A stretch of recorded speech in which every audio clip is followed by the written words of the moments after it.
So my data wall shows the results of my reading intervention with my group of students that I see.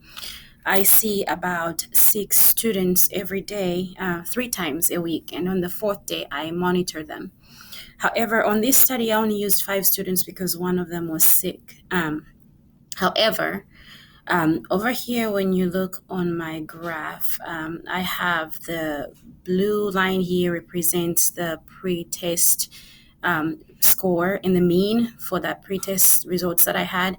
And then the red line shows the post-test mean for the results that students had. My goal and that I was working on for the intervention was just to improve the results of reading intervention. This year, I struggled with the students getting lower scores every week after so much work that they put in, that I put in to show their studies. So we were using a different program for intervention code called the Systematic Instruction in Phonemic Awareness, or short SIPS for short. And it's a good program, but it moves really slow, and it seemed to be taking a long time, and it seemed like students were not retaining the information. So I decided to change something about it, and I focused on the phonemic awareness. I realized that students were missing that piece, and therefore I started adding some of the phonemic awareness skills activities and phoneme manipulation just to help them know the sounds and manipulate sounds, so they're able to blend and decode sounds better and words better. And for monitoring, I was going to use the AIMS web testing to help monitor and see if the words per minute have changed from what they had before to now. The first date that I did it for the pre-test was February 3rd.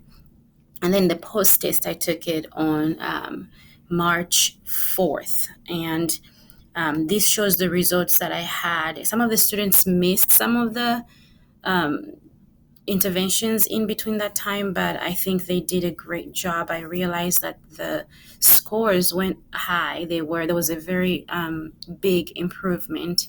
I realized that even the last few, I had monitored them 3 times from the pre-test, the post-test. Each one, their score has gone up. So that was a really, really good study. I think it turned out very well. And over here, it shares the description of my study, which, like I explained, was to the students that I use for my RTI. And it's usually my really low students. Some of them have gotten into the tier 2B. And so working with the phonemic awareness and just being able to help them do activities that help them manipulate the sounds and be able to change, replace, and take out sounds has helped them become more confident as they're working. I did not realize at first that a lot of them were missing that skill. So my research question was that, is there a difference in elementary ELA reading scores using AIMS-WEB after students are exposed to phonological awareness skills test and other phoneme manipulation activities designed to improve their segmenting and blending skills?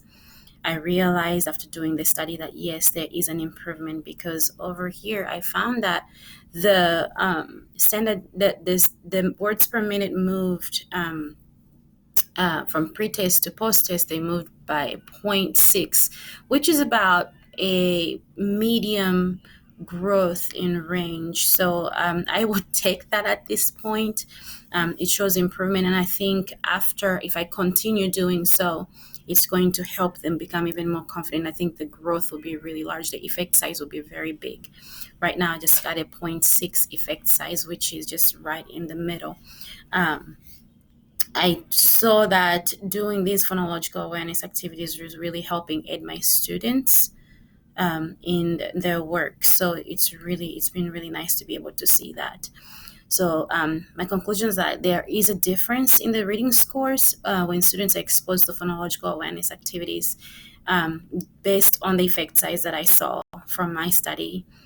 There were some limitations. I saw that my group of students that I was using this on was pretty small.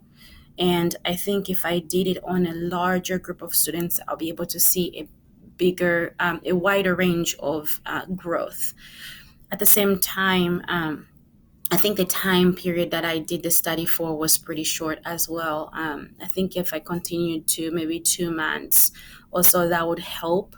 That would be able to show me a bigger range of how students are growing and how at what rate they're growing.